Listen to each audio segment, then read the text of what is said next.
What's going on, everybody?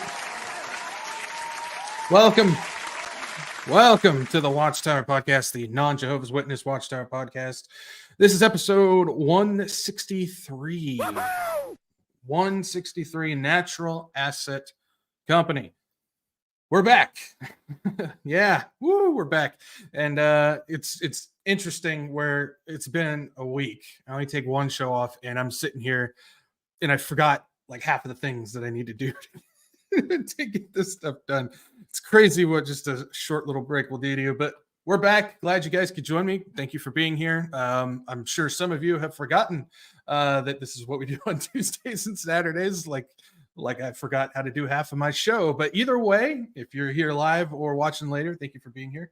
And like I said, yeah, this is episode 163, Natural Asset Company. And yeah, we talk a lot about, like the climate change stuff because they are using that agenda to push through a lot of different things, especially with a lot of focus on things like COP28 and things like that, where climate change seems to be the main feature for a lot of this stuff. We talk about like climate religion and whatnot, but maybe there's another angle to this that we haven't been looking at, or maybe you have looked at it and I'm behind the eight ball. This is something that I've kind of been just watching for a while, and then I decided, it's time to maybe start putting stuff together, and sure enough, things are connected. So we're going to be taking a look at this climate change thing from a different angle and see what it could possibly be.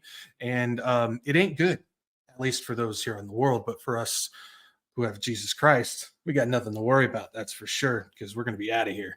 And I cannot wait until we get out of here. But yeah, this is what we do on Tuesdays and Saturdays. We get together and we watch for the signs of the return of our Lord and Savior Jesus Christ. And again, I cannot wait until we can get out of here. So that's for sure. But enough about that. Let's see what you guys are up to, because you guys are chatting up a storm. Seems like during your little break here, it's you guys got a lot of catching up to do with each other. So just gonna pick a random spot. Let's just pick right here, I guess. Jojo, what's going on? God is in control. King Jesus, absolutely. He is fully in control. He's not sitting up there panicking or worrying or doesn't know what's coming. Well, he's already seen it, and he's watching it, and he knows what's going to happen. So we got nothing to worry about, because we sit under him, not under Satan, who will be defeated. But good to see you, Jojo. Glad you're here. Rose is here as well. Good to see you, Rose. Hopefully you're having a good Tuesday and a good week, good weekend, and all that. Hi, Zach. Good to see you. Glad you're here. Good to see Anna Laura. The Loof is here. It's always good to see the Loof. Hopefully you're having a good day and maybe a nap later. Lauren is here. That means you had some. I have no idea what you're referencing. Probably not talking to me, talking to somebody else. Either way, good to see you, Lauren. Hopefully you're having a good Tuesday. Caterlin is here. How we doing, Caterlin? Hopefully you're having a good one. We got Keto Mama. What's going on? Good to see you. Hopefully you're having a good Tuesday. Looks like Maya is here as well. Good to see you. Hopefully you're having a good Tuesday as well. Chessie is here. I love the dog. I love the dog. That's such a good picture. I love doggos. Doggos are great. They are definitely a gift from God. That's for sure. Let's see. Gerard, what's going on, Gerard? And I love snickerdoodles too. Who's got snickerdoodles? Why are you not sharing with me? There's something wrong with this. Let's see. We got Not of This World as well. Good to see ya. We got Patricia as well. Me and my typos. Yeah, you're not the only one. Me and my pronunciation, right? Nancy is here as well. Good to see you, Nancy. Coco is here. She brought the pizza, so if you guys need pizza, she's got it in the back. Looks like we got Val Halloran as well. We got Nelson as well. Good to see you guys. And yeah, so if I didn't pick you out, it's not that I don't like you. It's we'd just be here all night going through names and faces and greetings and saying hello, but we got things to get to, especially tonight. We've got a lot of stuff to go over. But before we do that, you know what time it is? I don't even have it prepared and ready to go. See, I've lost my mind. Here we go. Housekeeping. Housekeeping. I think you're sleeping. Housekeeping. All right. So for housekeeping, usual spiel. If you guys can like, share, subscribe, get this out to as many people as you can. It's not about views, not about butts and seats, but it is about getting the warning out to people and getting people to Jesus. That's why we do this. And with how technology works and all that jazz, liking, sharing, and subscribing helps get it out to more people. So if you guys can throw me a solid and go ahead and like, share, subscribe, that would be awesome. Also, just a reminder, YouTube is doing the lovely shadow banning stuff. So make sure not only my channel, but other channels as well who talk about things YouTube doesn't like, make sure you're still subscribed to them and have that notification bell clicked, because good old YouTube shadow banning, they like to just unsubscribe people without telling them. So make sure you double check for that. Also, follow me. Rumble, Odyssey, Telegram. Those are my backup channels. Rumble will be my backup streaming channel. If I get booted off YouTube, we will head over there and do live streaming on Rumble. Follow me, Odyssey. If you have an account there, it's just kind of a backup platform and whatnot. If you have an account there, you might as well follow me. Hopefully, we never have to use it, but it is there. And then follow me, Telegram as well. I post announcements and news things and anything in between. I just kind of throw on there. And so yeah, make sure you guys follow me on Telegram as well. And if you guys want to support this channel, you guys want to help me keep this going, I do have donation links down below: CashApp, Venmo, and Give, Send, Go. I do not have this channel monetized, so I don't get any money for views or anything like that, ad revenue or anything. So it's run solely on your guys' donations. So if you guys want to help me keep this going, especially as we roll into the new year, hopefully we can keep this going. So yeah, if you guys want to support me, I've got those donation links down below. And yeah, all that jazz. So thank you for those who do support and keep this rolling. All right. You guys ready to get into this?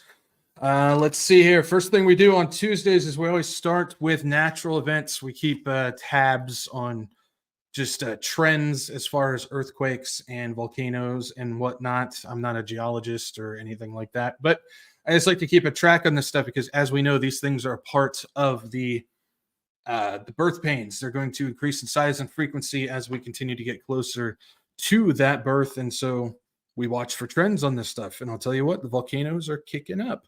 But before we get to that, let's take a look at some few earthquakes, larger scale earthquakes, anything 5.5 and above. I keep track of. In this past week, we had a 5.6 in the South Sandwich Islands. We had a 6.2 in Luta, Peru.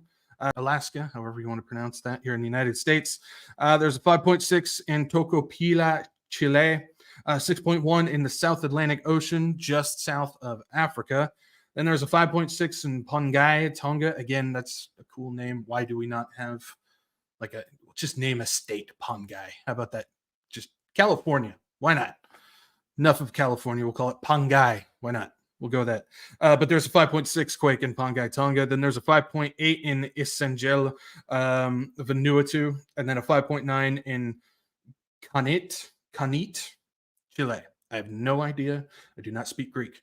So, yeah, that's what we got. So it's definitely shrunk as far as earthquakes because the past couple of weeks there's been a lot, especially with what's going on. Was it the Philippines? One of those areas over there. You guys know what I'm talking about. I can't remember. I'm sorry. But yeah, so it's kind of slowed down a little bit on that front. Now, as far as volcanoes, we've got 51 volcanoes actively erupting. We're up 3 from last week. If you guys remember, we actually went up like 5 last week, and now we're up 3. So we're up quite a bit. We got 9 in North America. We're +2 from last week. 6 in South America, 2 in Europe, 3 in Antarctica, 4 in Africa, 18 in Asia. We're +1 there.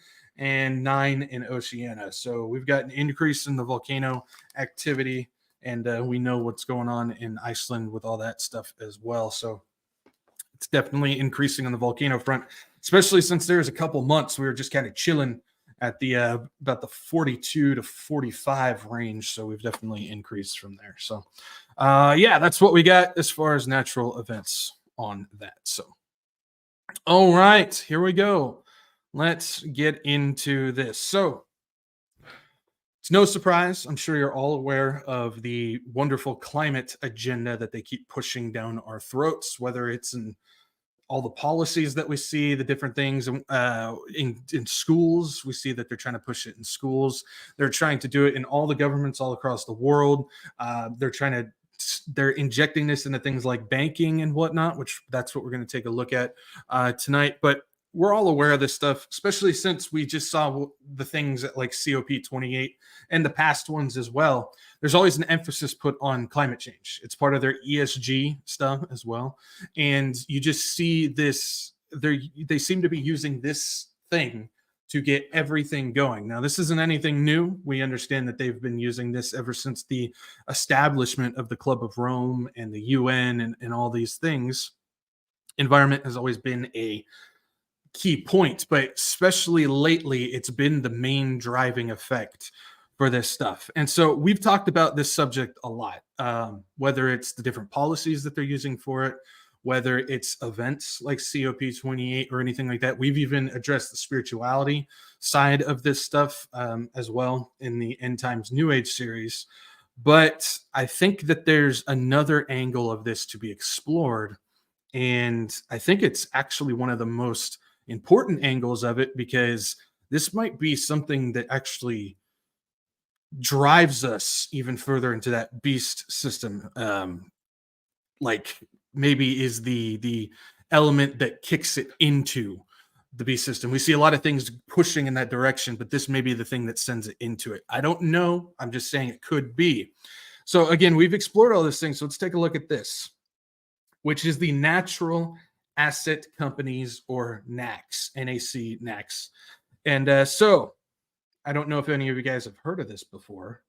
It's relatively new, but this thing could be leading to something big. So the NAC is a newly listed asset class created by the New York Stock Exchange with the premise given to preserve and restore the natural assets of the earth. Of course, that's what they say it is. Oh, we created this new listing to help fund the preservation and to restore natural or nature, the natural assets of the earth, because that's what climate change and the environment's all about. We just love the planet and we must keep it going. They always like to throw some sugar on there to make it look good.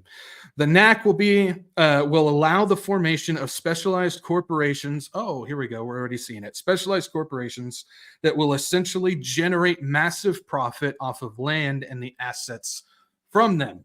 So they tell everybody, hey, this is for the preservation of the planet, of the climate, of the environment, of nature.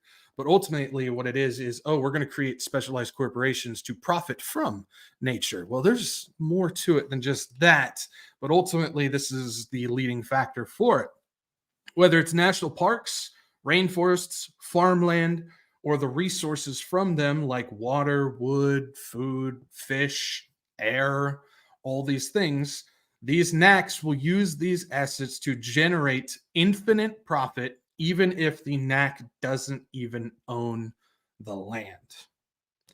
So that's the kicker of it. Even if they don't own the land, they're going to have rights to what's being generated off of it to generate infinite profit. I'll explain how that will work later, so hang with me. So if we take a look, we go to the New York Stock Exchange website. They even have a fancy little page set up for this. Now, as we go through this, I'm going to bring you back. As we go through this, I know there's going to be a lot of just maybe some stuff that's not interesting to listen to, maybe a tad, just technical and whatnot. But I want you guys to pay attention to this, because what this could be leading to could be huge in the long run of that Antichrist beast system coming. And remember, a lot of this technical mumbo jumbo and a lot of this stuff may not be super interesting, but this is what is really leading to the big flashing stuff that we always see across the news and whatnot. We always see the repercussions, but what's it actually leading to? What is the why behind this? And this is that. So a lot of focus was on COP28 and what they were pushing. Well, COP28 has a lot to do with what we're going to talk about tonight. So if we head over to the New York Stock Exchange and we take a look at the NAC, because they have a wonderful page set up, it's Natural Asset Companies. To address the large and complex challenges of climate change and the transition to a more sustainable economy, the New York Stock Exchange and the Intrinsic Exchange Group, IEG, we'll talk about them in just a second, are pioneering a new class of listed company based on nature and the benefits that nature provides, termed ecosystem services. NACs will capture the intrinsic and productive value of nature and provide a store of value based on the vital assets that underpin our entire economy and make life on Earth possible. Examples of natural assets that could benefit from that NAC structure include natural landscapes such as forests, wetlands, and coral reefs, as well as working lands such as farms. So they're talking about in basically all land types. This thing covers all of that, as well as the resources that come from them, the ecosystem that comes from it. So they've got a whole overview of this thing. So let's keep going. It says how NACs can make a difference. Capture the positive externalities of preserving nature. To convert natural assets into financial capital, IEG has developed an accounting framework to measure ecological performance.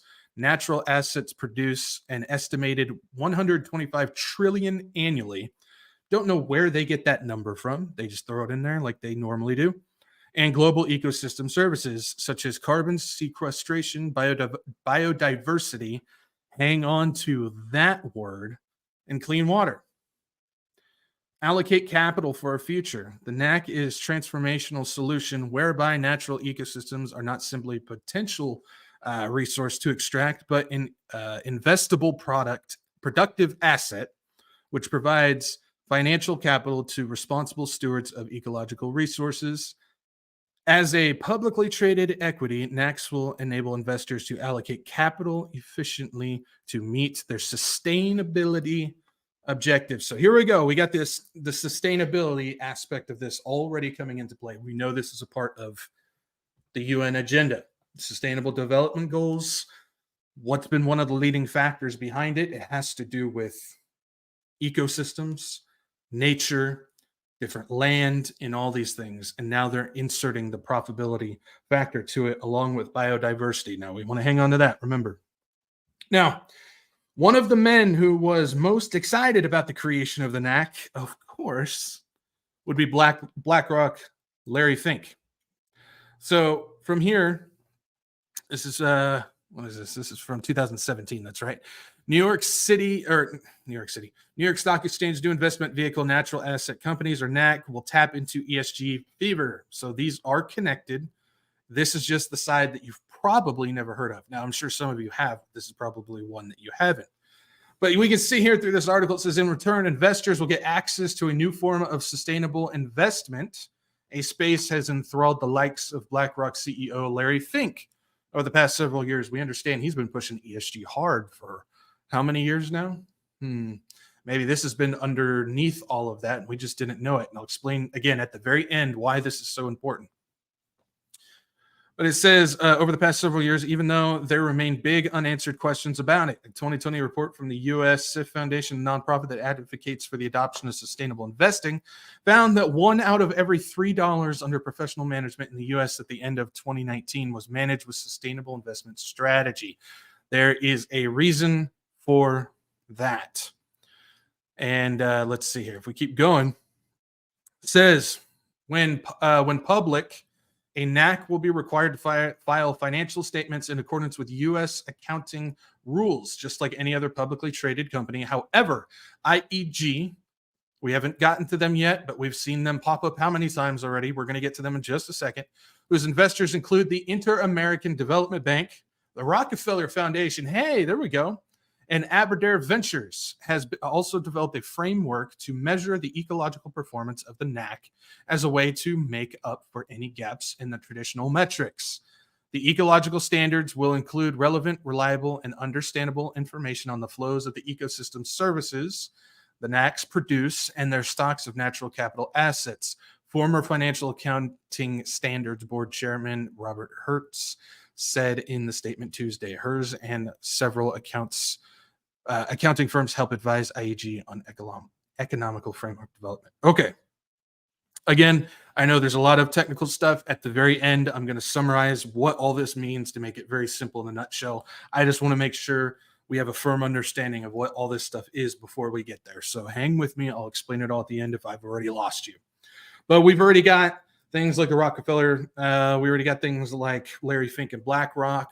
We've already got things coming in from the New York Stock Exchange and whatnot. There's going to be more names popping up connected to this. Now, Along with the New York Stock Exchange is the group IEG, or the Intrinsic Exchange Group. We've already seen them mentioned several times already. And from the article, we see that they get investments from three specific groups. You got the Inter-American Developmental Bank. This is a branch of a multilateral banking system, a part of the U.S. Treasury. So this is a multilateral banking branch, similar to like what the World Bank is. They are multilateral. Say that 5 times fast. Banking group. And so this is another one, but it is connected to the U.S. Treasury. Then you've got Aberdare Ventures, which is a venture capital firm focused on digital healthcare. Interesting that they would be a part of this, right? And then you got the Rockefeller Foundation. No surprise with all the connections that they have. Specifically, if you guys haven't checked it out, you got to check out the New Age, the End Times New Age series, because we talk about how intertwined the Rockefellers are with the UN and other globally changing things, as well as the spiritual aspect of it. So make sure you check that out. But it's no surprise they would be involved with something like this. Now, if we take a look at some key points on IEG's website, we'll gain a peek at their playbook. So let's take a look at the IEG site. Intrinsic Exchange Group. IEG is introducing a new type of company whose security captures the value of natural assets and the ecosystem services they produce.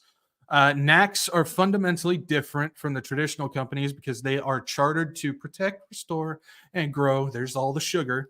The natural assets under their management to foster healthy ecosystems. No, it's about money. We'll get to that in a second. Enlisting the equity market to meet the scale of the problem, IAG partnered with the New York Stock Exchange to create a special listing section for NAC equities, and they're going through the process of obtaining SEC approval for the NAC listing rules, which seems they've already gotten that. But it says, by taking a NAC public through an IPO, the market transaction will succeed in converting the long understood but to date unpriced value of nature.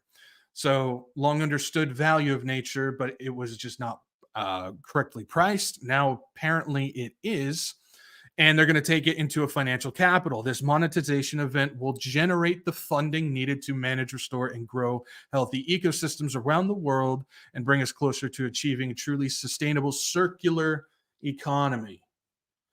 So here's the thing.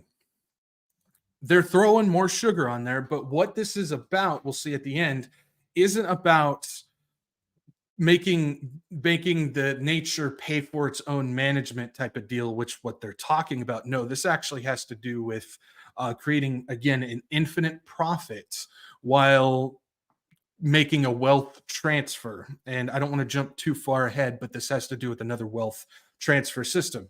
But it's also a part of the circular economy. Now, we've talked about the circular economy in the past. It's kind of a system that tends to get forgotten about. It's something that the WEF really wants to do, the World Economic Forum, as well as the UN. Circular economy fits in line with exactly what they've been talking about with the "you will own nothing" phrase that everybody likes to throw around. What they want to do is they don't want anybody to own anything except for the appropriate corporations, where they will rent you everything: cars, clothes, housing, any object that you own or have in the house. They're going to rent to you, and then when you're done with it, you then return it. They will refurbish it and rent it to the next person. Again, I've got videos and stuff on this if you don't know anything about the circular economy, but this has to do with that. All of the taking over of nature and utilizing that to generate money has to do with the circular economy. You're not going to own it. They will, and they'll rent it to you. Again, I don't want to jump too far ahead, but you'll see what I mean as we continue to go through this. Now, if we get back to this is our mission: to convert natural asset value to financial capital, to provide the resources necessary to fund conservation and regenerative practices at scale, powering us to a sustainable future for the benefit of nature and humanity. So here's the skinny, to put it simply.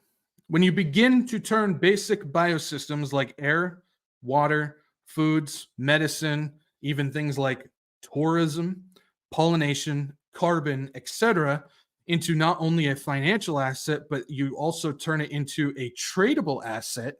You then turn the entirety of nature into a sellable asset. So, what would be public things, not only the land itself, but what comes out of it, even free things like air and water, things like tourism, going and seeing things, that's stuff that we don't necessarily have to pay for. We can just go and enjoy. What they're trying to do is monetize that, own that, and make it a sellable asset, which will then give them infinite profit. So not only does it have to do with the land itself, but it also has to do with the resources, even the free ones. They want to monetize that stuff. Again, you will own nothing. They'll own it, but you will own nothing. That means anyone who decides to buy gives them the ownership over the nature's services. This can, and they've already said that they are, remember that, but this can be used to introduce a carbon credit system. Now, this is something I talked about like a year ago. I haven't talked about it in a while, but this is what it's leading to, is a carbon credit system. So again, I've talked about this, but let's just kind of do a refresher on this. Now, there's a woman by the name of Barbara Barsman, who is the CEO of Rabobank Carbon Credit Bank. Rabobank, which I'm sure if you guys know anything about the financial systems, know about them. Well, they have a completely separate entity, still a part of Rabobank, but it's the Rabo Carbon Bank, and she's CEO of this. And she has spoken about everyone having a carbon credit wallet. Now, we talk a lot about digital IDs, right? We talk a lot about digital wallets, and we talk a lot about CBDCs. But what doesn't get talked about is something that can slide right into that, called the carbon credit. If you have a digital wallet and a carbon credit is digital as well, that can just get slid right in. And they're preparing for this. They're preparing to make sure everybody has carbon credits. You will only be able to use so much carbon, either monthly or yearly, weekly, however they plan to do it. And you're going to be limited to that. So even if you have the CBDC to purchase something, if you don't have enough carbon credits, you cannot purchase it. So again, you would have a certain amount of thing, but what she goes on to talk about is if somebody does have carbon credits, they can sell it to somebody who doesn't have enough carbon credits for a profit. Does that sound kind of like what's coming from the NAC thing, where if they've got a natural ecosystem product, what they're going to do is they're going to try and sell it to you, similar to carbon credits. So we're getting kind of an idea of how they're trying to monetize the environment even more, why they're so focused on getting this forward, and why they continue to inject climate change and the environment into things like technology and banking and whatnot, because they're trying to monetize it even further. And it gets deeper than that. Again, I'll wrap it all up in a nice, pretty bow at the end. Say what you want, or say you wanted to go out to a restaurant, but not only does that food have a price, but it's got a carbon credit price on top of it. So you'll be looking at a menu that's got how much it costs, but how much it costs for carbon credits as well. And if you don't believe me on that, they've already got something similar going on in Dublin, Ireland. This is a menu, a real menu from last year from a restaurant in Dublin, Ireland. If you look, say you want the tandoori lamb, well, that's going to cost you $17.50, but it's also going to cost you 8 kg in carbon. Every single thing on the menu has a carbon price to it. Now, there's no carbon credits right now, but they're prepping.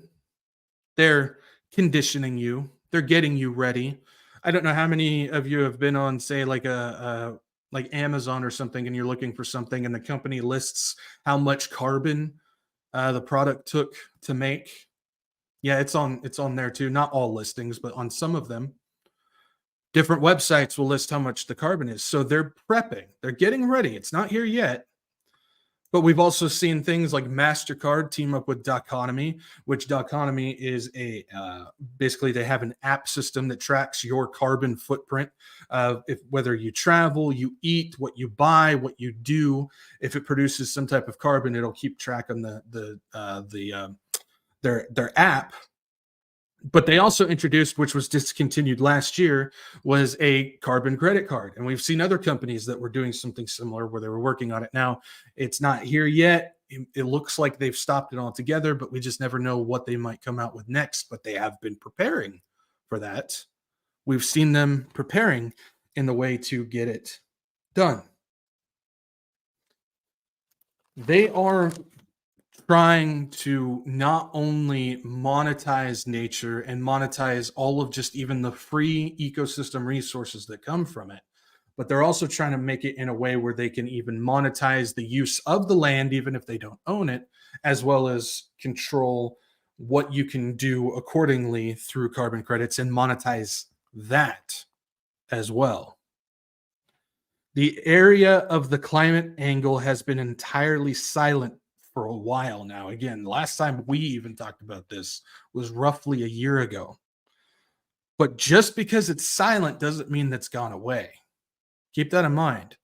They tend to push a lot of stuff, other things out while holding the stuff back. Just last year, there was at the WEF Davos meeting, there was somebody talking about creating carbon footprint trackers for not only companies but for individuals as well. It's still there. It's just the spotlight isn't sitting on it. And again, we talked about the circular economy side of this. You will own nothing and you will have to rent literally everything. I don't know how they plan on renting food. I'm not sure they want that back. Sorry. But just again, there's another aspect to that. So, all of these things so far, NACs, circular economy, carbon credits, fits snugly into that umbrella agenda that we know as sustainability or the sustainability goals. All of these things, just we don't have to jam them in. We don't have to stick the triangle peg into the circular hole or anything like that. They fit nice and snug in the sustainability goals. But how do you create a NAC? IEG gives us a pretty simple chart showing us how this is done. And again, I just want to cover all bases so we know what's going on with this. You create a natural asset company, a NAC.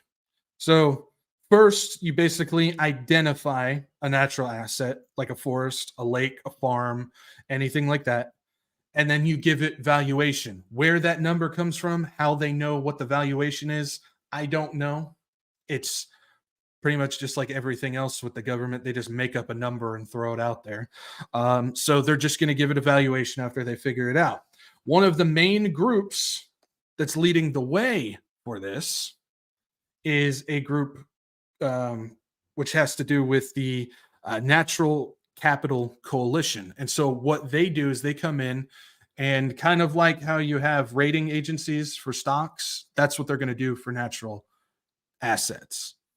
And so they come in, they identify the asset, they put a valuation on there. Then a NAC gets formed for that, a company with managers and all these groups. And then what they do is they ball that up and they throw it on the New York Stock Exchange. And as people buy it, the money comes rolling in for the NAC and they produce money. That's pretty much in a nutshell how this is going to happen. So after the NAC is created, they decide the rights to the asset, the resource, the productivity, and the management. And then that gets flipped onto as a financial capital and listed on the stock exchange, and they make money. So even if they don't own the land that the NAC is overseeing, the NAC will still make money from it.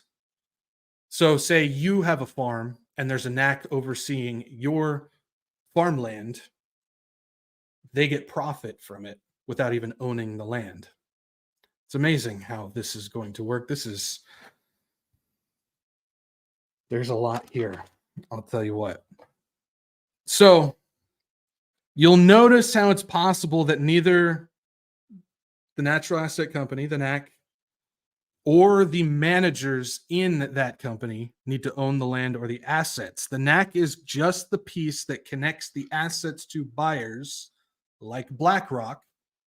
So you see why Larry Fink and BlackRock want to push the ESG on the people because then they get money from it, or other corporations, bankers, investors, or individuals, or multilateral banking groups like the World Bank and the one that we just talked about that's connected to the US Treasury, they can all come in and profit off of the nature as well. You may own the land, but they own the financial rights to it.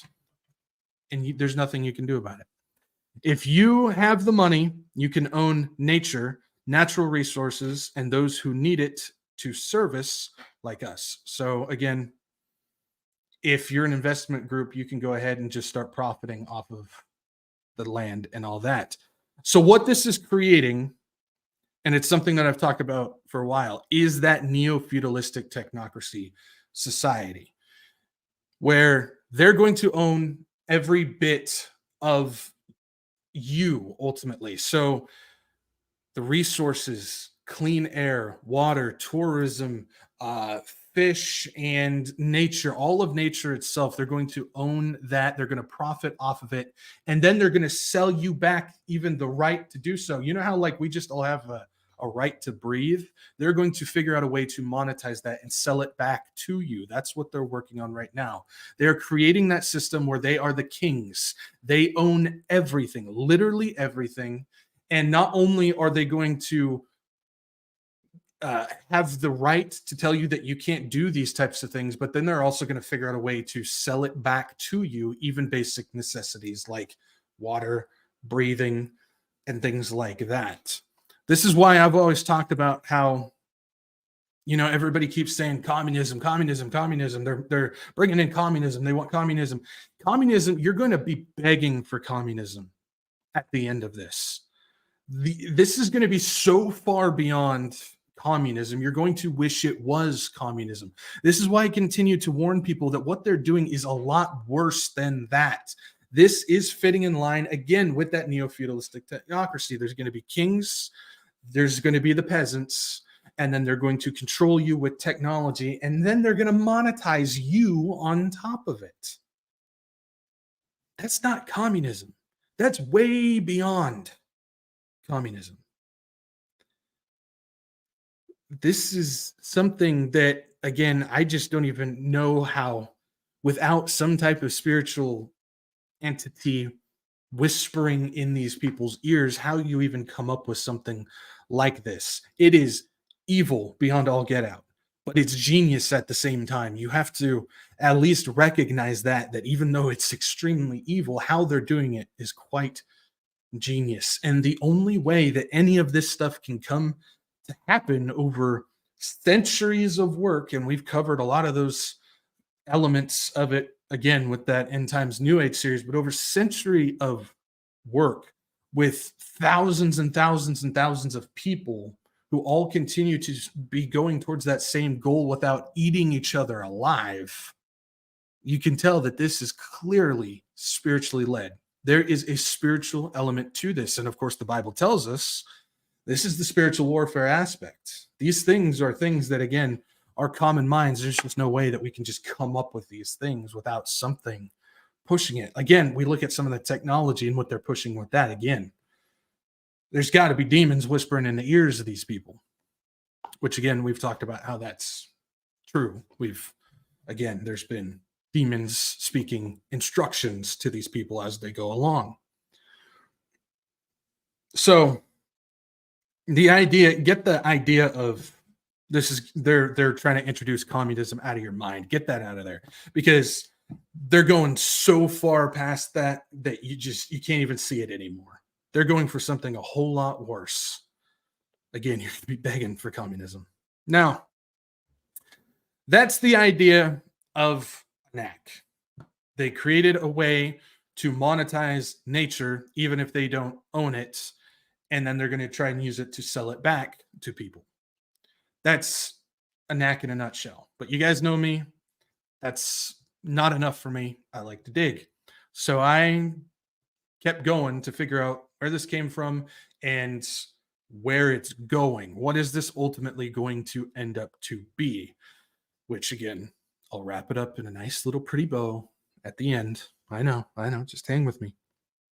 First off, let's get our answer to many of the closures and land forfeits recently and how that fits into the NAC agenda. So, I don't know about you guys or if you've been paying attention, there's been a lot of weird things going on when it comes to land, whether it's people buying up large swaths of farmland like Bill Gates, whether it's just the shutting down of national forests and parks and whatnot just out of the blue and keeping people out of there, or even possibly some of the environmental disasters that we've seen like in Ohio and Maui and whatnot.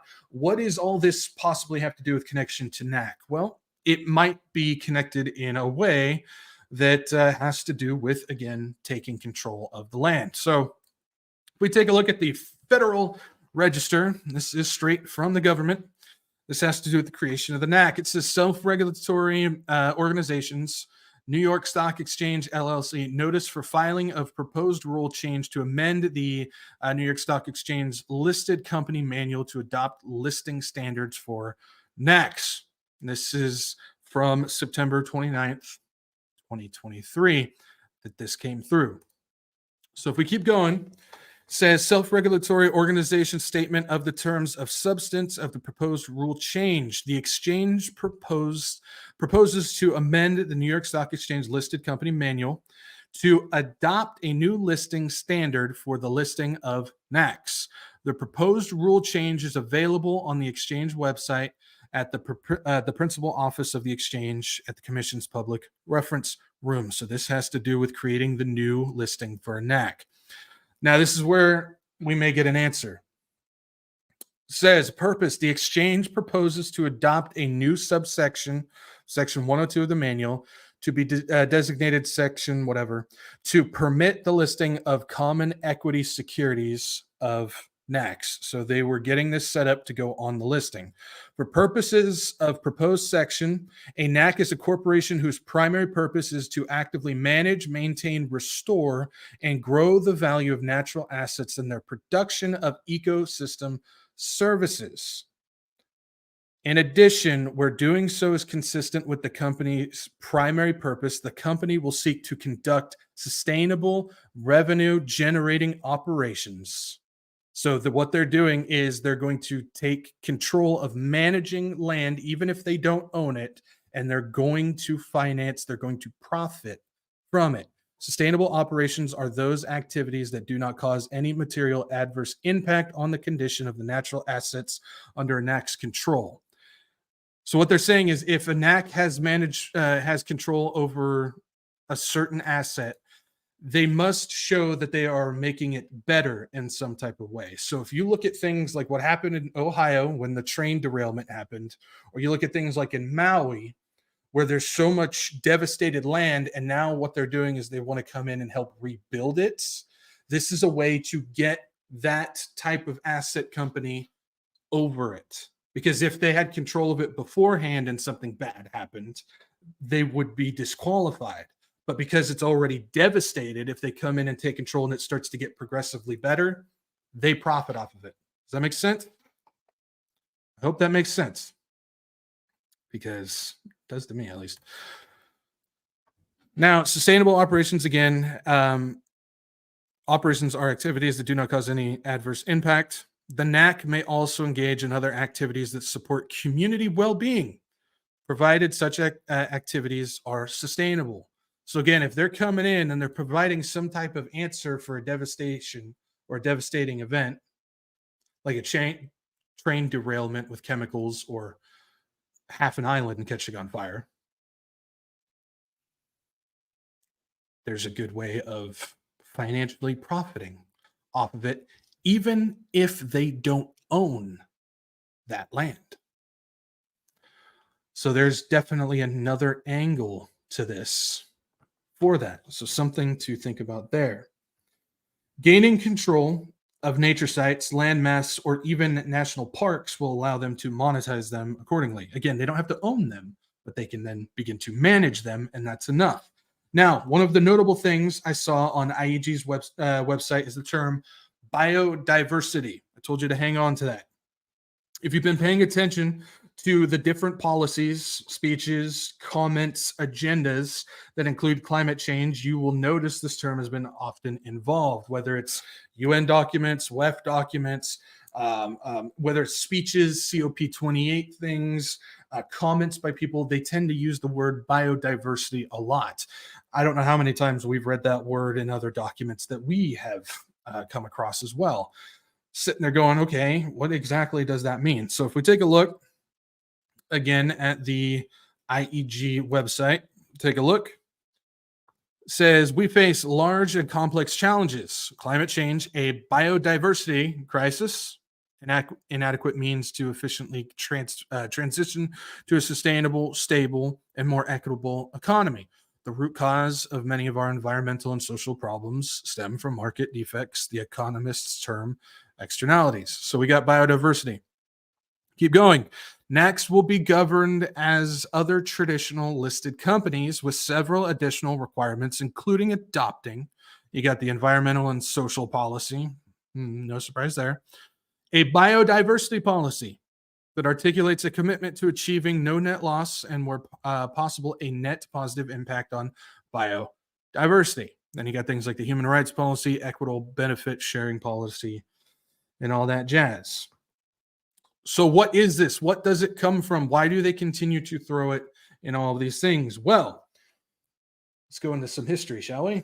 This is part of the Convention on Biological Diversity. It is a real group which is connected to the United Nations and the United Nations Environment Program groups that help create, manage, and navigate the climate, resource, and biodiversity policies of groups, organizations, and corporations. Basically, they're one of the people that oversees ESG and all of the different things that come from it and the connection to climate change. So if we take a look at the website, the Convention on Biodiversity website, might be a little small. We don't really need to read anything. We can see that they were a part of COP28. But this is part of their website down at the bottom, a part of the United Nations. So the biodiversity push, that buzz term, that phrase, that agenda piece that's a part of all these things stems from this group, which is connected to the United Nations. And wouldn't you know it, there's even a task force on nature-related financial disclosures. So if we take a look at this, there's some interesting names a part of this task group and what they're connected to.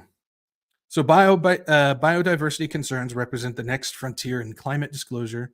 New framework says more than US 44 trillion a year in global economic activity is either moderately or highly dependent on nature and the ecosystem services. Again, they just continue to throw out these random numbers, don't they?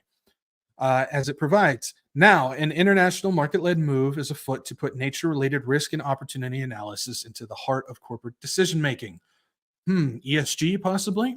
On Tuesday, the Task Force on Nature-Related Financial Disclosures, this is a real group. You can go to their website, or TNFD, released a beta version of its risk management and disclosure framework, which was designed by leaders from 34 financial institutions, businesses, and market service providers. From where, you might ask? The members of the task force, including BlackRock, Nestle, and Moody's. Wow. If you guys don't know, Moody's is connected to Wall Street. They're a ratings company. They have a total, those three have a total of US 18.3 trillion in assets under management. It's bigger than that. That's just what they tell us. And operations in more than 180 countries. Let's keep going on this. Climate change and nature loss are tightly interconnected, and although businesses have moved faster on climate change, we're now bringing nature into the equation. Elizabeth Mrema, I guess, silent M maybe, TNFD co-chair and the executive secretary of the United Nations Convention on Biological Diversity. There it is. Told you there's a legit thing. There it is. Connection from the task force to the Convention on Biological Diversity. The aim is to compel a shift in global financial flows away from outcomes that are detrimental to nature towards ones that preserve and protect it. Nature positive business models, the TNFD says, could generate US 10 trillion in opportunities and support 350 million jobs by the end of the decade, not unless they plan on giving it to robots, right? With funding from governments, the United Nations, and philanthropical, I can't say that, you guys know that, foundations. The TNFD officially launched last June. It has received broad endorsement by the global finance community, including the G7 finance ministers and the G20 environment ministers, and they adopted the framework. Last but not least on this, just last fall, the New York Stock Exchange and the Intrinsic Exchange Group, or IEG, which provides advisory services, there we go, come on, to convert natural asset values into financial capital, announced the development of a new kind of investment vehicle known as the NAC. Natural assets, also known as eco assets, refers to the stock of natural resources and ecosystems that provide a multitude of goods and services. That includes wetlands, rivers, lakes, forests, fields, coastal marshes, dunes, and soils. Okay, so we're getting an idea here. Just in this alone, we've got the connection to the UN, to the Convention on Biodiversity, as well as the task force, including people from like Moody's, and as well as to the NAC. Starting to get it now, starting to get the connection, how everybody is all working in line with this. All of this is important for the end. I know I keep building up the end, but I'm going to bring it home in the end and tell you how this all comes together. Others on that task force include Bank of America, BNP, HSBC, First Rand, Macquarie Group, Norges Bank, Morova, Norin Shokin Bank, Rabobank, UBS, Bayer AG, AB InBev, GSK, Dow Inc., Natura & Co., Deloitte, EY, KPMG, PwC, S&P Global, and others. Those are just a few that I thought were quite interesting. They're all a part of this task group. A lot of big money-making corporations there on that. I wonder why they would want to be involved with something like a NAC. I wonder why. So we're starting to get a kind of a picture. There's more. Where does all this come from? Let's keep going. Let's keep digging. Let's work back from here. And if we jump back to 2010, we'll find the Nagoya Declaration from Globe International. Oh, yeah, this is where things start getting interesting. Let's take a look. From Globe International, the Nagoya Declaration on Parliamentarians and Biodiversity. Wow, here we go. We, the parliamentarians participating in the Globe and CBD, which is the, oh man, it keeps slipping my mind, Convention on Biological Diversity. There we go. And the Biodiversity Forum held on the occasion of the 10th meeting of the Conference of the Parties, COP10. We're going back to COP10 here, to the United Nations Convention on Biological Diversity in Nagoya, Japan on the 25th and 26th of October 2010. We, them, regret the failure by the international community to meet the 2010 biodiversity target as a global level and within our own countries and regions. They express their deep concern on the continuing acceleration of biodiversity loss, ecosystem degradation, and the far-reaching environmental, social, and economic. Wait! Isn't that ESG here? From 2010? Interesting. Far-reaching environmental, social, economic, and cultural impacts of this, despite the scientific evidence to support action and the availability of policy tools to halt these trends. And they recognize the essential role of parliamentarians to influencing the decisions. Here it is. and influencing the decisions of governments and translating the consensus reached internationally into tangible actions at the national level, giving environmental issues a more prominent position in their domestic political mainstream. They're telling you what they're doing. They're injecting this into local politics, domestic politics, and integrating it more closely into the national policy making and legislative processes, and in particular into budgetary frameworks. They are telling you why this is spread so far across the globe into everything. This is where it gets interesting. They call for a transition to a new global economy. As prophecy people, that should be warning sirens going off. They call for a transition to a new global economy where the true values of biodiversity, ecosystem services, and natural capital are carefully integrated into policy-making processes at all levels of government, the private sector, and civil society, as proposed in the Globe Natural Capital Action Plan, and recommend that this is achieved by incorporating the evaluation of natural capital into the framework of government accounts, instructing all government departments to prepare inventories for the natural capital and ecosystems, creating a ministerial position within the finance ministry, ensuring that all national finance ministry develops a set of natural capital accounts, and encouraging national audit offices to adopt the natural capital approach. So they want a new global economy revolved around the environment, climate change, and biodiversity and ecosystems. Again, I'll wrap it up at the end.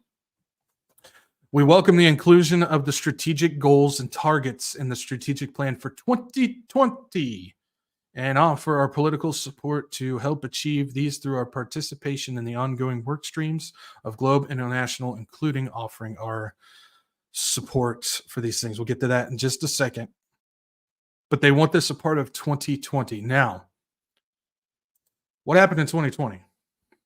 We know what happened in 2020. One of the things about that, some people like to say 2020 was about this. Some people like to say 2020 was about this. Some people like to say 2020 was about this. I like to say 2020 was about all of that and more. There was many things that were done and tested in 2020. And the increase of the climate change agenda was one of them, because that's where the call for doing everything digital came from, for less travel, for the help of the environment by doing things like telecommuting and working from home, doing school from home, reducing on all these things. There was a major shift. It was going on before, but there was a major shift during 2020 because they used that effect to go, oh, everybody stayed at home and look what happened to our environment. And then all of this stuff started flooding in. That was from that. That was a part of that. That was one part of 2020 to go along with all of the other things that they were doing. 2020 wasn't about one specific thing or two specific things or three specific things. 2020 was about a whole heaping load of things. A lot of the things we don't even know yet. I'm not sure we want to, personally. So, something to keep in mind on that. We already read that. Okay, so has to do with support of strategic goal A. Address the underlying causes of biodiversity by mainstreaming across government and society through the Globe Natural Capital Initiative, which will raise political awareness and integrate the value of natural capital into national accounts. Well, they've definitely been doing all of that. We're not going to read through the rest of it. Goal B, reduce the direct pressures on biodiversity and promote sustainable use. Now, that was the main one that I wanted to throw there. Promote sustainable use by 2020. Again, what have we been seeing since that? We just talked about it. All these things are definitely a part of it. Now, this one says enhance implementation through participatory planning, knowledge management, and capacity building through the programs outlined above, which includes a specific focus on national policy instruments, indigenous practices, and traditional knowledge, improving the base of scientific information, and increasing, here we go, increasing human and financial resources for achieving the above targets. Financial resources, there is your knack. And that's from Nagoya, Japan, 26 October 2010. Something that came out in 2010 from COP10 played a part in one of the things to come from 2020. And it's playing a part in something a lot bigger. We've seen the knack come from it. We got the task force. We got all these things. Now, who is Globe? Because I'll be honest, I've heard of a lot of things, but before I looked into this, I didn't know who Globe was. I'll admit it. I don't know everything. But who is Globe? I wanted to look into Globe. Things get odd at this point. Interesting, but odd. So I went to the Globe website. Globe stands for the Global Legislators Organization, or Global Legislators Organization. I'm not sure where the B and the E come in. I guess they just threw them on. But this is them. And you'll notice it says Globe International is a cross-party network of parliamentarians dedicated to improving governance for sustainable development. Founded in 1992 by then Senators Al Gore, John Kerry, and their counterparts in the European Parliament, Russian Duma, and Japanese Diet, Globe International has grown to include legislators from every global region. Globe members have been pivotal in the establishment of legislation on climate change, biodiversity, and natural resource protection in parliaments across the world. Globe International's current work includes supporting implementation of the Rio Conventions, climate change, biodiversity, desertification, the Sendell Framework on Disaster Risk Reduction, and the UN Sustainable Development Goals. Interesting. Now, what I find interesting is if you look at the logo, it says established 1991. You look at their history, it says founded 1992. Something's not adding up when I was looking at this. Just something didn't quite add up. So I went back, good old Wayback Machine, went back to the earliest version of their website, and it actually states that it was created in 1989 before the collapse of the Soviet Union. So this is this is the earliest website and earliest version of their website. It says Globe International was originally founded in 1989. Why would they lie about that? Why would they jump that up 2 years? For 3 years, my bad. By legislators from the U.S. Congress, European Parliament, Japanese Diet, and the Russian State Duma, with the mission to respond to urgent environmental challenges through the development and advancement of legislation. Today, Globe chapters have been established in the parliaments of most G20 companies and EU member states. Why would they lie about that? Wonder if it has something to do with Mikhail Gorbachev. Because remember, Gorbachev was a part of the creation of the Earth Charter with Morris Strong. Mikhail Gorbachev founded Green Cross International, which is an environmental group, and that was in 1993. Gorbachev was a member of the Club of Rome, who really kicked the climate change thing off, and was a member of the spiritual branch of the Club of Rome called the Club of Budapest.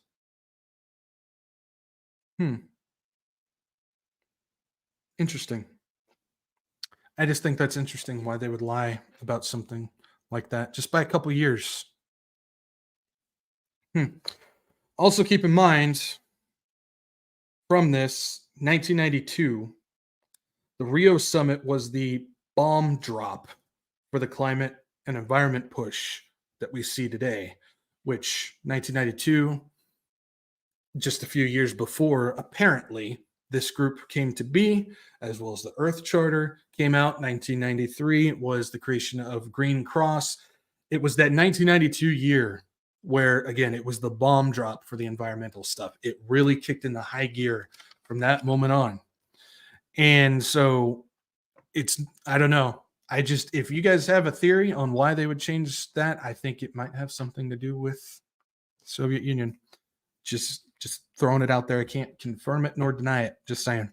Now, a couple of partners of Globe should be of no surprise as well. So if we take a look at some of the partners teamed up with Globe with all this, right off the bat, Grantham Research Institute on Climate Change and the Environment. Now, if you have been following my End Times New Age series, you probably know why that would I would emphasize that. If you haven't been watching that series, Grantham was funded by the Rothschilds and the Rockefellers, as well as connected to the London School of Economics and the Fabian Society, who was also funded and helped developed by the Rothschilds. So that one is big, and they're partnered up with that. So you got the Rockefellers and the Rothschilds there. You got Capitals Coalition. Remember when I mentioned the group that values or does valuations on the natural assets? That's them. Then you got London Climate Action Week. You got the Club of Madrid. You got Gaborone Declaration for Sustainability in Africa. You got UNRED program or UNRED program. Great Green Wall. Couple more. You got the GAP. Global Environment. Yeah, we're not going to get into them. They're an interesting group to look into, though. You got the UN Environment Program. You got the UNDRR. You got there it is, Convention on Biological Diversity. Yep, we just went over them. You got the African Union. You got the World Commission on Environmental Law. So again, lots of the usual names and faces and groups that are all connected on getting this done. Very interesting. Now we're going to jump forward just a little bit from Globe to 2007. Where you will find this lovely 49-page document. Prepare yourself. We're going to read through every single page. I'm just kidding. I shouldn't have said that. Probably saw by a bunch of people. I'm leaving now. We're not going to go through that. But there's a couple things I want to talk about. 2007, Convention on Global Diversity document. This thing is interesting. Hang with me. We're not going to read through every page. Calm down. But we can see it's connected again to the UNEP Environment Program. This is from 2007, and this has to do with the review of implementation of Articles 20 and 21. That doesn't really matter for this part that I'm going to show you, but it has to do with that. So if we take a look, to start it off, just to get an idea, it says the present note has been prepared by the working group with updated information concerning the availability of financial resources in support of the implementation of the convention. So financial resources for the Convention on Biodiversity. Information sources for this note include national reports, national biodiversity strategies, action plans, submissions, and other information publicly available on the websites of relevant organizations. Number 2, the present note provides a preliminary summary of the following information that has been gathered by the Secretary under the 16th heading below. A more advanced summary will be prepared at the time of information for the 9th meeting on the Conference of the Parties, COP. For COP. Let's get funky, shall we? Foundations are important private sector element in the development of practices promoting nature conservation. In Germany, more than 400 foundations are active in the field of nature conservation, where they spend some 75 million euro. A large number of foundations are displaying increased commitment to sustainability, and to this extent, the promotion of sustainable use of biodiversity is increasingly failing within the field of activities of private foundations. In China, A number of international foundations have carried out cooperative and exchange programs with various ministries, governmental agencies, and academic organizations. Some foundations are mentioned in several national reports. Who are some of these? Let's take a look at this list real quick. We got the Ford Foundation. We got Freedom House. We've got National Endowment for Democracy, the Open Society Foundation or Open Society Institute. Yep, that's George Soros. The Rockefeller Foundation and the Soros Foundation.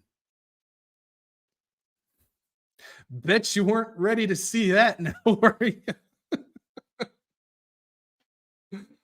Oh, man. Oh, man. Yep. They are part of this as well. Now, you might be going, why on earth did you say Freedom House? Who's Freedom House? Well, if you don't know who Freedom House is the oldest American organization devoted to the support and defense of democracy. That's a made-up term. There's no such thing around the world. It was formally established in New York in 1941 to promote American involvement in World War II and fight against fascism. That's cute. From the beginning, Freedom House was notable for its bipartisan support. Freedom House's founders were prominent and influential leaders from the field of business and labor, journalism, academia, and government.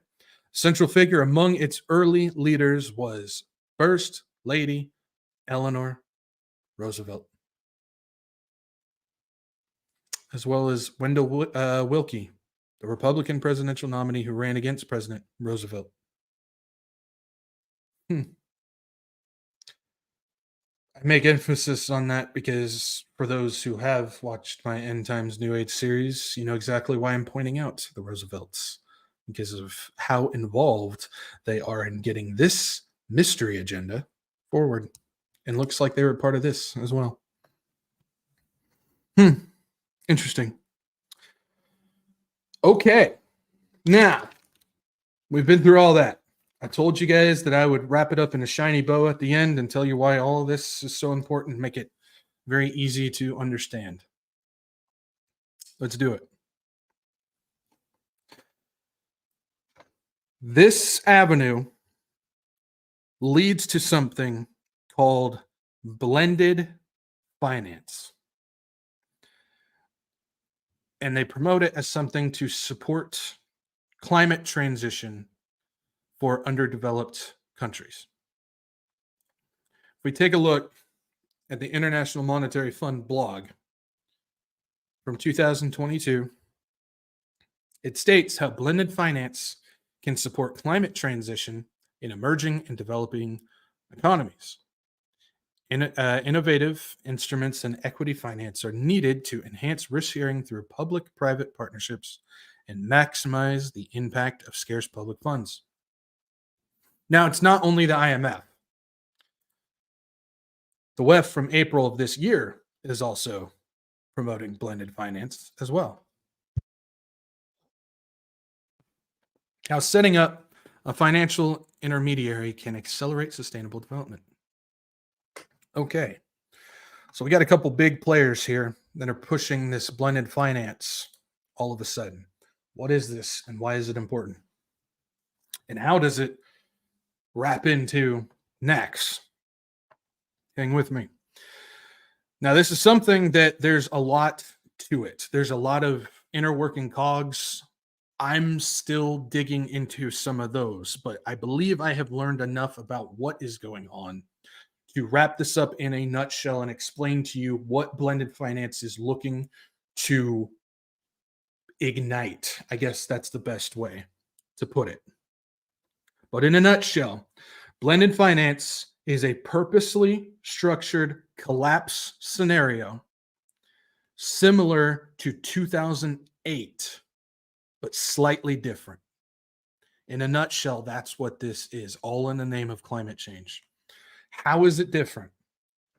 If you guys don't know, 2008 was about a transfer of wealth, but ultimately it wasn't an accident. Don't ever let anybody tell you that was an accident or it just the cycle ran out, because some people say these things have a cycle period and then it has to. No, it was purposely orchestrated to be not only a transfer of wealth, but It was mainly about a transfer of financial power and control to investment companies like BlackRock, who took control of government financial planning. I'm not going to get into it because it's a big old long thing, but I did an entire podcast on it a while ago. So if you go and you find my podcast in the live section, it's called BlackRock Takeover. I explained to you why 2008 was purposely planned and what it was for. So make sure you go check that out if you don't know. Now, this one is about an even larger wealth transfer, but seems to be pointing towards a transfer of public asset ownership from the public sector to the private sector via a collateral system. Basically, what they want to do is they want to create a system through NACS where they can take all of the natural assets, lands, and the ecosystems from them and set it up in a position where if the economy crashes, which we know it's going to happen, they have to do it. They have to tear down what's already there to bring in the new. So when that happens, all ownership of all of the natural assets in their ecosystems will then get transferred to the NACS or those who control the NACS. That's what this is leading up to, in my opinion. If you put all natural assets under NACS with a blended finance structure, and then collapse the system, all ownership of land, resources, and nature transfers to the private investor connected to it. You know how I was talking about in the very beginning how NACS don't have to own the land, they just have to be the management over it?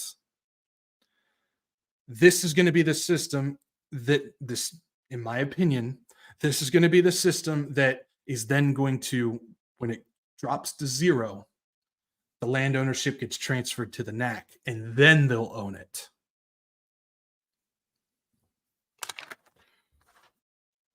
Now, you add in the carbon credit or biodiversity trade chip, which would be sold to the developers of the natural assets, resulting in an infinite profit to the new owners of the land. So if the ownership of, say, a farm gets transferred to the NAC, the developers on that farm will then get sold a carbon credits so they can continue to work that farm.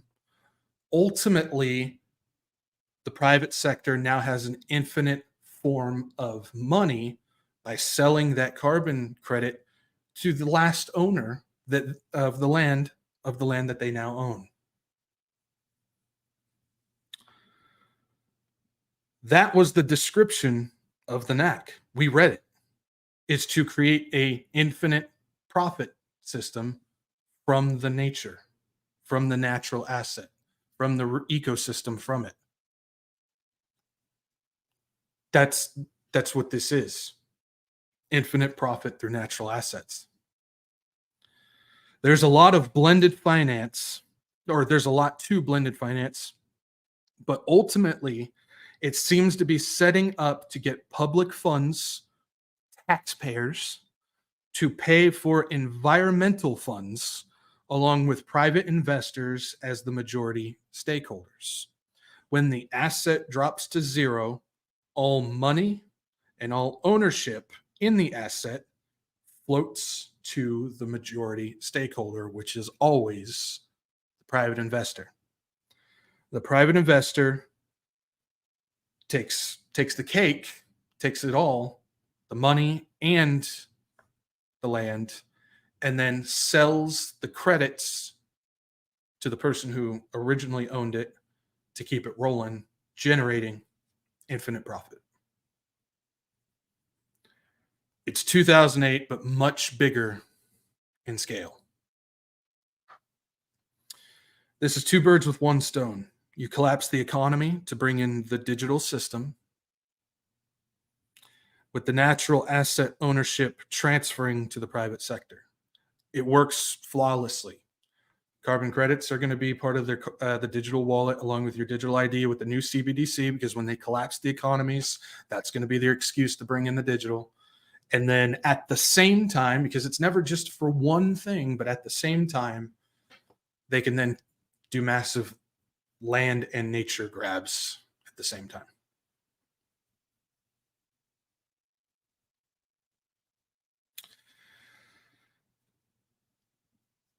Yeah. Yeah. So when we look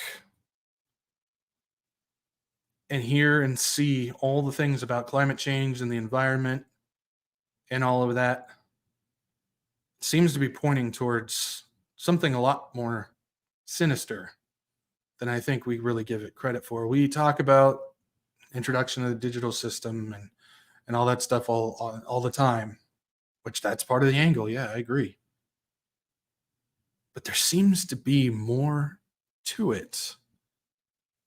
And when we go over all of this, we're not forcing anything. We're not trying to manipulate anything. No, these are legit systems. I showed you they were legit, going back a very long time, that fit perfectly into what they've been telling us. They've been telling us what they want to do. But sometimes we just have to step back and view it from just a different angle than the way we've been doing it. And we might find something else there.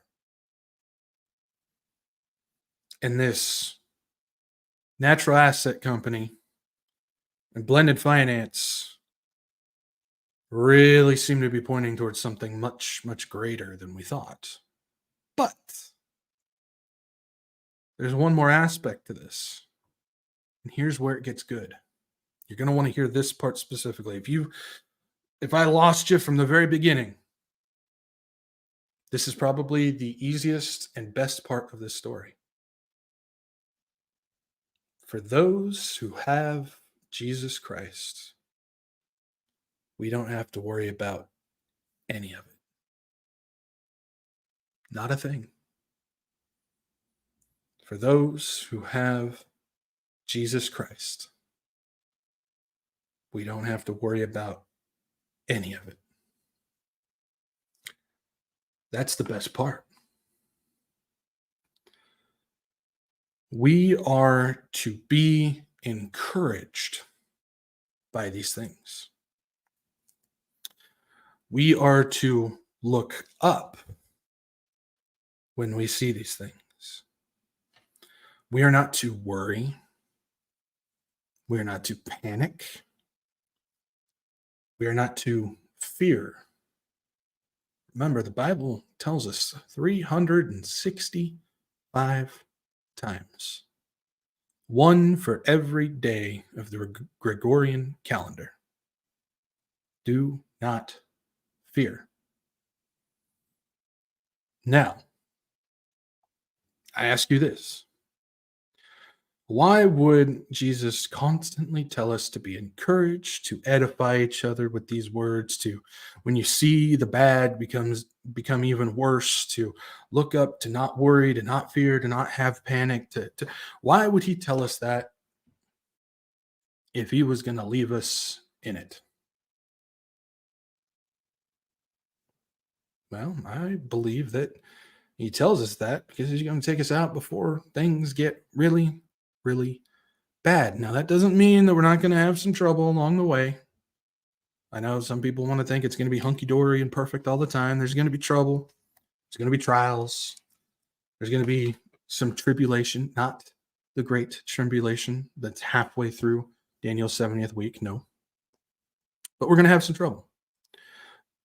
But Matthew 24 tells us it'll be like the days of Noah, where we're just going about our daily lives like normal. I know things are different and they're not like they were a couple of years ago, but if you look around the world right now, things are pretty normal. People are just going about their daily lives.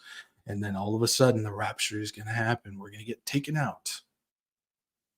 Now, I ask you, if a global financial collapse happens to reset the entire world, do you think that it's going to be life as normal? No. That's why he tells us to be encouraged when we see these things start to come to pass, because we're almost home. But for those who don't have Jesus,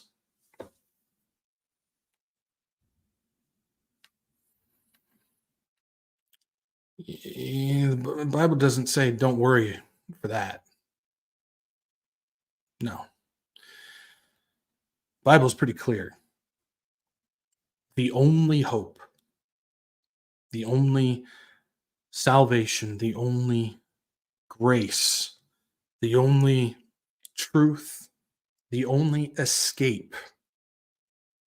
I like to put emphasis on that word escape, because there's some people that get so irritated. Oh, you're just an escapist. Yeah, I am an escapist. The only escape is promised through Jesus Christ, because that's our blessed hope. He gives us that blessed hope. He is the blessed hope. If you don't have Jesus, you don't have any hope. This isn't getting better. This isn't getting fixed. This isn't getting stopped. This isn't getting reversed. Why do we know that? The Bible tells us that that's not going to happen.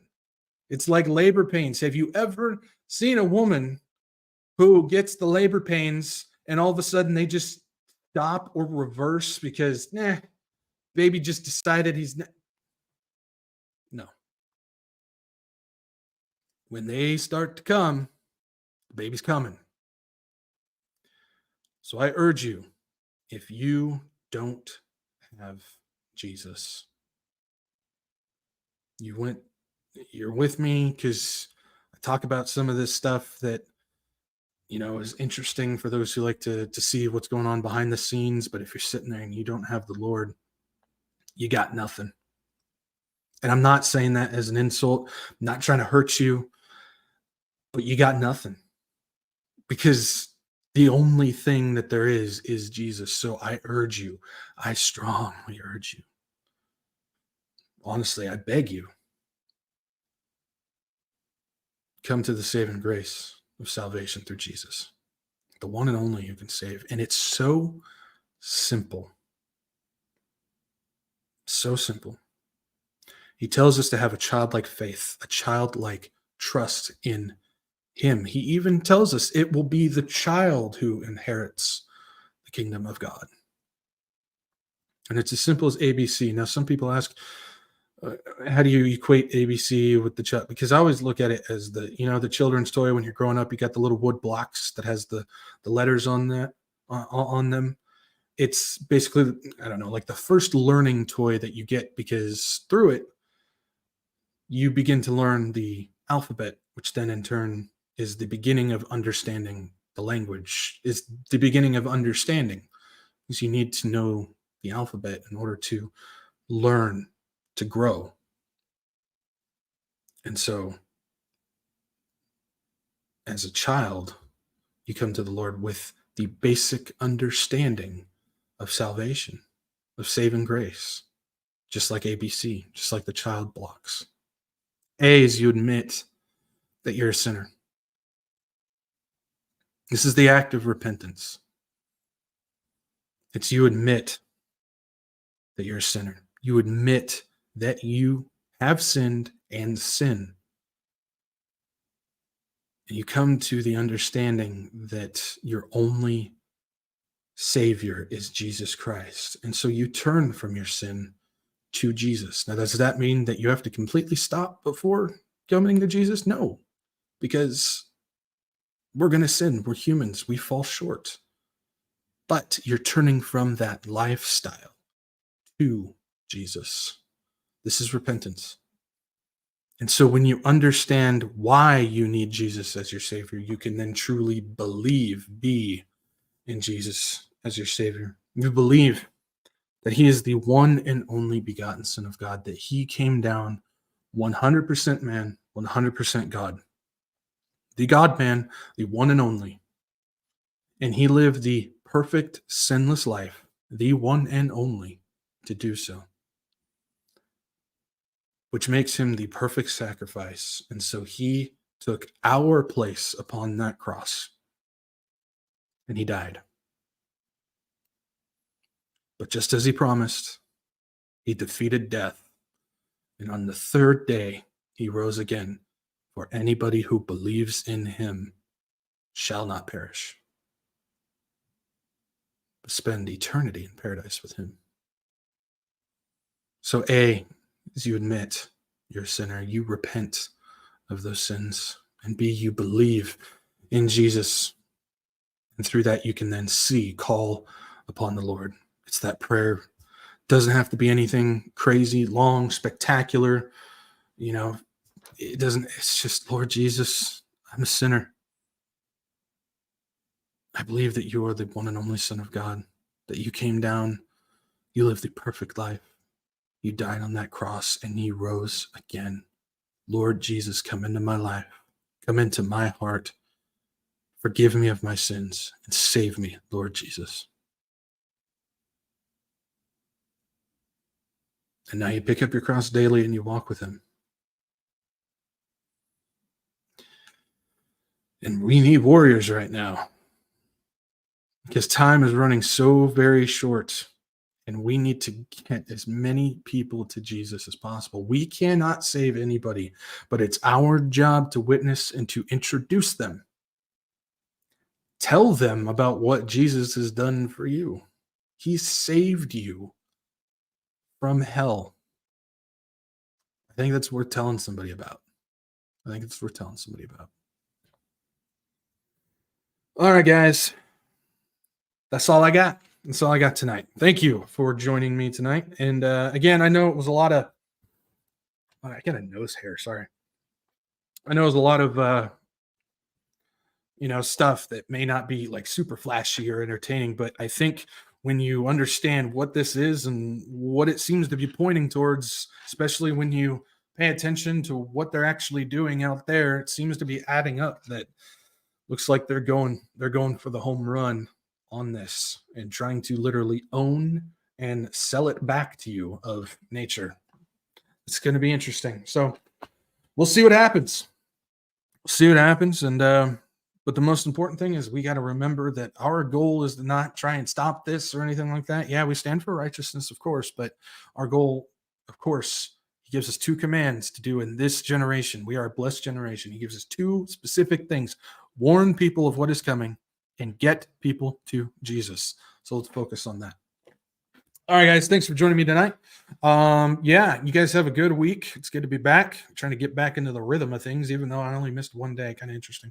So if you guys can, usual spiel, like, share, subscribe, get this out to as many people as you can. It's not about views, not about butts and seats, but it is about getting the warning out to people, getting people to Jesus. I mean, that's what we're called to do. And with how technology works, liking, sharing, and subscribing helps do that. So guys, if you can, throw me a solid. Appreciate it. Like, share, subscribe. Also, follow me, Rumble, Odyssey, Telegram. Those are my backup channels when I get kicked off YouTube. I don't know when that's going to happen, but it's probably going to happen. We'll be backup live streaming on Rumble, so make sure you guys follow me there. Follow me Odyssey if you got an account there. There's nothing special there, just another backup platform. If you got an account, you might as well follow me there. And then Telegram as well. I post announcements and news things and all that stuff on there. So make sure you guys follow me Telegram as well. And if you guys want to support this and keep this ministry going, again, I'm not monetized. I get absolutely no money from ads or views or anything like that. It runs solely off of your guys' donations and support. So if you guys want to keep this going and help it keep going as long as we got in 2024, who knows when the Lord's going to come, but I got donation links down below: CashApp, Venmo, GiveSendGo, and I thank you guys for keeping this going. So truly, I thank you for that, and your prayers too. I know there's a lot of you that say a prayer for me, so thank you for that. And that's it. So tell somebody about Jesus this week. Tell somebody about Jesus. Make that your mission every day, even if they already know Jesus. Hey, maybe you made a new friend. So there you go. And so if the Lord wills it, so be it. We'll see you guys here, same time, same place, Saturday. Remember, we're back on Saturday. So, all right, I'll see you guys then. Peace out and Maranatha.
You're still here?